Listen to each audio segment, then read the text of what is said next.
L'heure des mots vous est offerte par AJF Consulting. Et ce matin, Alain Patrick Fouda, vous vous attaquez à un mot qui est dans l'actualité. C'est le mot coup d'État. Bonjour, bienvenue à Douala. Bonjour Didier. Alors, dis-nous tout. C'est quoi le problème avec les coups d'État ce matin?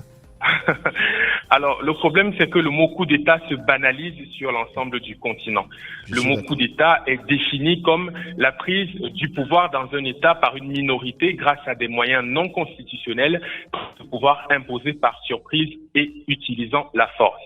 En général, le mot coup d'État s'accompagne du mot putsch qui signifie soulèvement, coup de main d'un groupe politique armé en vue de prendre le pouvoir.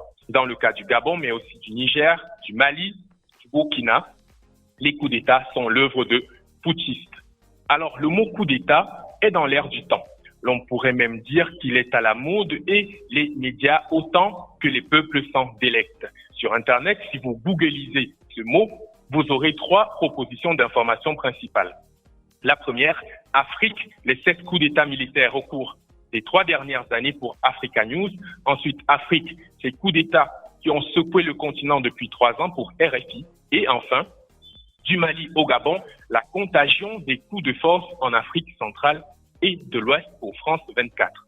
Au Cameroun, et c'est intéressant de le relever, 3 journaux ont titré sur l'actualité au Gabon. Le journal Le Drapeau et Le Jour ont utilisé le mot coup d'État, à la différence de Cameroun Tribune qui, à la place, a titré situation au Gabon. Les mots ont un sens et parfois, les mots deviennent des mots à force de les manipuler, qu'on les comprenne bien ou non.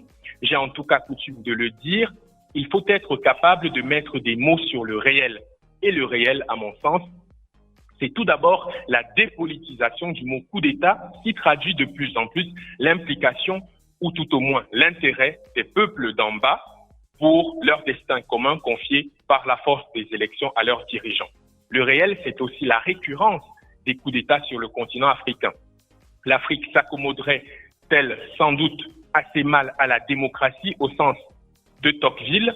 Parlerait-on d'une décivilisation politique des Africains où certains célèbrent les putschistes? À chacun de se faire un avis.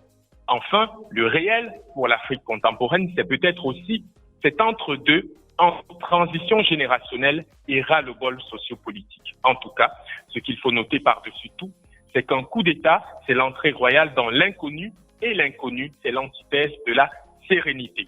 Vivement un retour à la normale pour nos populations qui n'aspirent de manière légitime qu'au bonheur et à l'égalité des chances pour tous. À lundi pour un autre numéro de l'heure des mots sur ABK Radio.